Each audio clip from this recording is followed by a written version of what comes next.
ഇത് നാണപ്പിന് കല്യാണത്തിന് എടുക്കാനുള്ള മുണ്ടും ഷർട്ടുമാണ്. ഇത് അവൾക്ക് സാരി. കൊച്ചമ്മ ഡ്രസ് തന്നു, അങ്ങനെ കുറെ രൂപയും തന്നു. പക്ഷേ ഈ കാർ എന്റെ കല്യാണത്തിന് തരുമെന്ന് ഞാൻ വിചാരിച്ചില്ല. ഞാൻ പറഞ്ഞിട്ടാ തന്നത്. ബില്ല് മാറി കിട്ടിയിരുന്നെങ്കിൽ കല്യാണമേ ഇവിടെ വെച്ച് നടത്തുമായിരുന്നു. അതിരിക്കട്ടെ, എന്തോ കംസൻകുട്ടമ്പിള്ളയുടെ അനന്തരവളാണോ പൊന്നമ്മ എന്നാണ് മൂപ്പിലാൻ പറയുന്നത്. പക്ഷെ അതിന്റെ അക്കൽദാമ എന്താണെന്ന് എനിക്കറിയില്ല. ഇനി ചോദിച്ചറിയാമല്ലോ. ദാസാറിന്റെ പാചകമൊക്കെ അവളാണല്ലേ? അതെ. അതുകൊണ്ട് കല്യാണം കഴിഞ്ഞാൽ ഉടനെ വിളിച്ചുകൊണ്ടുവരാൻ പറ്റില്ല. എഞ്ചിനീയർ സാറിന്റെ അക്കൽദാമ മുടങ്ങി പോയില്ലേ? അത് ശരിയാ.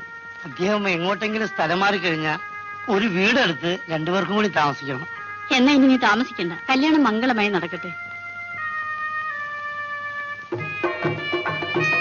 കല്യാണം കഴിഞ്ഞ് അമ്പലത്തിൽ നിന്ന് ഞങ്ങൾ നേരെ ഇങ്ങോട്ട് വരുള്ളൂ. അങ്ങുന്നിന്റെയും കൊച്ചമ്മയുടെയും അനുഗ്രഹം വാങ്ങിക്കാതെ ഞങ്ങൾ വേറെ ഒരു അക്കൽദാമയ്ക്കും പോയില്ല.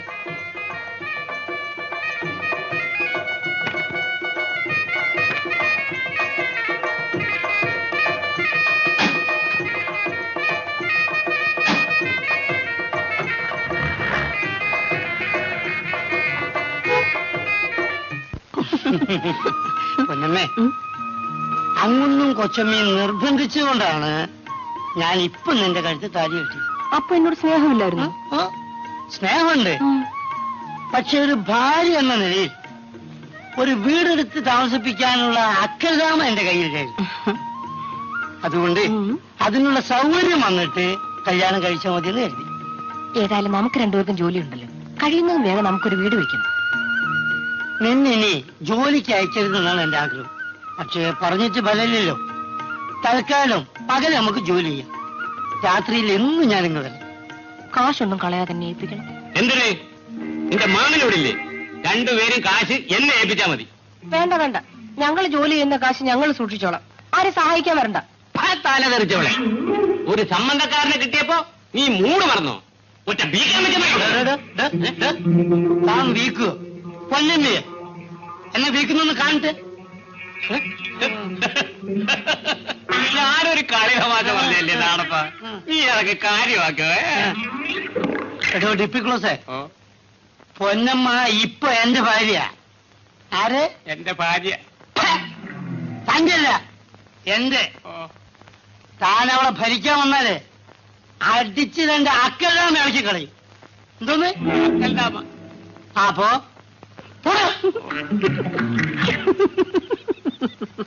ഞാനതൊന്ന് വരട്ടി നോക്കിയതാ. മോളെ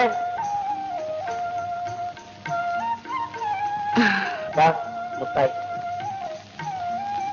ഇപ്പൊ ഇവക്ക് മാമനക്കായി സ്നേഹം മുട്ടായിയോടാ. അവൾ എന്തിനെങ്കിലും സ്നേഹിച്ച് പഠിക്കട്ടെ.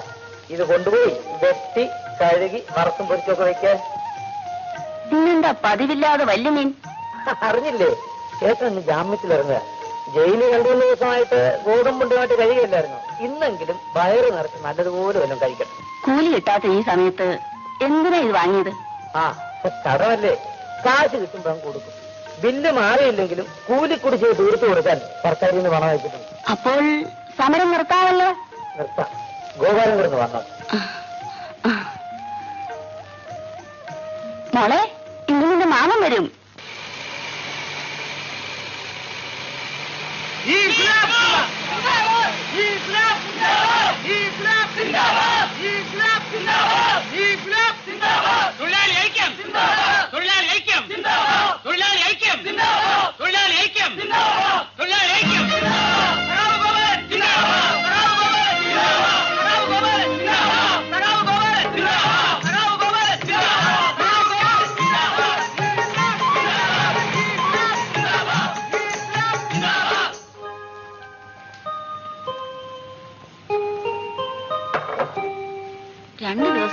ചേട്ടനങ്ങ് ക്ഷീണിച്ചു പോയി.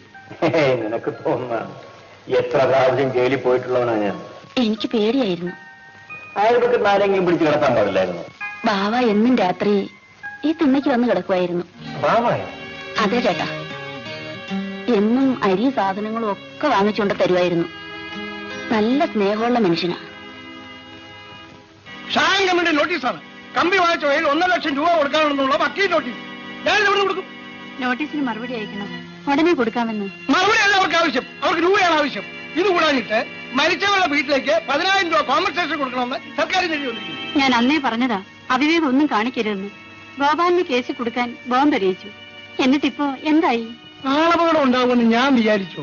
ആ ദാസ് പറഞ്ഞു, ഞാനങ്ങ് ചെയ്യിച്ചു. ആ വകയിൽ രൂപ 5,000 ആ പൊന്നമ്മയ്ക്ക് കൊടുക്കേണ്ടി വന്നത്. അന്ന് ഒത്താശ പറഞ്ഞു തന്നവനൊക്കെ ഇപ്പൊ എവിടെ പോയി? അവനൊക്കെ ഇപ്പൊ എന്നെ കാണുമ്പോ ഒളിക്കുകയാണ്. ആ ദാസിനെ എനിക്കൊന്ന് കാണണം. എന്തിനാ? എല്ലാ ചരടുകളും ഇപ്പൊ അയാളുടെ കയ്യിലല്ലേ? അയാളെ പിണക്കിയാൽ അനുഭവം എന്തായിരിക്കും അറിയാമോ? പിന്നെ ഞാൻ എന്ത് ചെയ്യണമെന്നാ നീ പറയുന്നത്? മുള്ളിനെ മുള്ളുകൊണ്ടെടുക്കണം. ഞാൻ പോയി അയാളെ ഒന്ന് കാണാം. ദാസിനെയോ? അതെ. നീ നിന്റെ കയ്യിൽ 10,000 രൂപയുണ്ട്. അത് നീ ഇവിടെ എവിടെയോ ഒളിച്ചു വെച്ചിരിക്കുകയാണെന്ന് ഞാൻ അറിഞ്ഞു. ഇതാര് പറഞ്ഞു മാമ? ആറുകൊലത്ത് ഗോവിന്ദപിള്ള. ആ മാടക്കടക്കാരനല്ലേ? ആ, അയാളുടെ അച്ഛൻ തന്നതായിരിക്കും. അപ്പൊ എഞ്ചിനീയർ സാർ എന്ന കാശോടെ? അദ്ദേഹം കാശ് തരാമെന്ന് പറഞ്ഞിട്ട് ഇതുവരെ തന്നില്ല. അതല്ലാതെ നിന്റെ വേറെ കാശ് കാണണമല്ലോ. അതെനിക്കൊരു വീട് വയ്ക്കാന്. ആ, അപ്പൊ നിനക്ക് തനതായ വീട് വേണം, ഭർത്താവ് വേണം. നിന്നെ കൊണ്ടുകിടന്ന ആളാക്കി എനിക്ക് ഡിപ്ലിക്കോസ് അടിക്കാൻ പോലും കാലണ തരില്ല അല്ലേ? ശരി, നീ ഈ വീട്ടിൽ തന്നെയാണല്ലോ പണം ഒളിച്ചു വെച്ചിരിക്കുന്നത്. നമുക്ക് കണ്ടോളാം. ഒന്നുമില്ലല്ലോ, അവളൊരു നായർ പെണ്ണല്ലോ. എന്റെ മോളുടെ പ്രായമല്ലേ ഉള്ളൂ. നിനക്ക് എന്നോട് ഒരു വാക്ക് പറയാമായിരുന്നില്ലേ? ഞാൻ അവളോട് ചെന്ന വീട്ടിർത്തില്ലായിരുന്നു. ഇത് പോകണം കടായിപ്പ്. ഏത്? ആ ബാവേ ഉള്ളോടാ ഇവിടെ അവളെയും കുഞ്ഞിനെ സംരക്ഷിക്കാൻ. ബാബ എനിക്ക് നല്ലപോലെ അറിയാം. നീ വെറും ശുദ്ധനാടാ. വെടിമരുന്നിന്റെയും ചേർന്നാലേ പൊട്ടും. മനസ്സിലായില്ല? അന്യരായ ആണും പെണ്ണും തമ്മിൽ ചേർന്നാലേ സംഗതി കുഴപ്പമാണെന്ന്. ഏതായാലും വന്നത് വന്നു. ഇനിയെങ്കിലും നീ അവനെ അവിടെ അടുപ്പിക്കണം.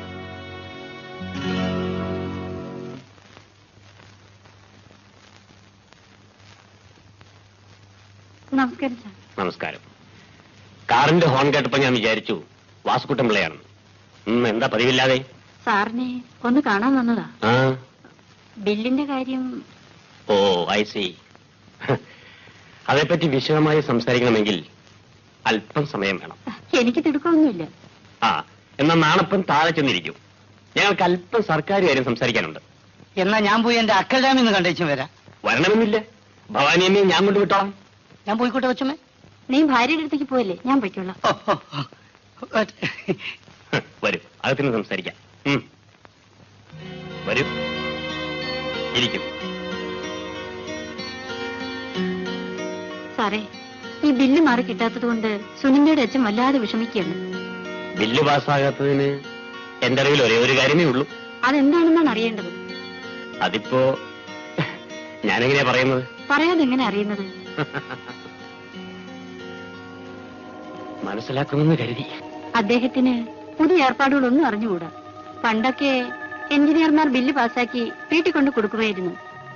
കൊണ്ടേ കൊടുക്കുന്നവർ ഇപ്പോഴും ഉണ്ട്. സാർ എന്താ ഉദ്ദേശിക്കുന്നത്? പണം വേണോ? എങ്കിലിത് പറഞ്ഞാൽ മതിയായിരുന്നല്ലോ. ഭാര്യമ്മേ, നിങ്ങളൊക്കെ ഉള്ളപ്പോൾ എനിക്കെന്തിനാ പണം? സാർ, എനിക്കൊന്നും മനസ്സിലാവുന്നില്ല. അത് തന്നെയാണ് തകരാറ്. വളച്ചു കെട്ടാതെ എന്താ കാര്യമെന്ന് പറയും. ബില്ല് പാസ്സാകാത്തതിന് കാരണം ഞാൻ ശുപാർശ ചെയ്യാത്തതുകൊണ്ടാണ്. അതെ.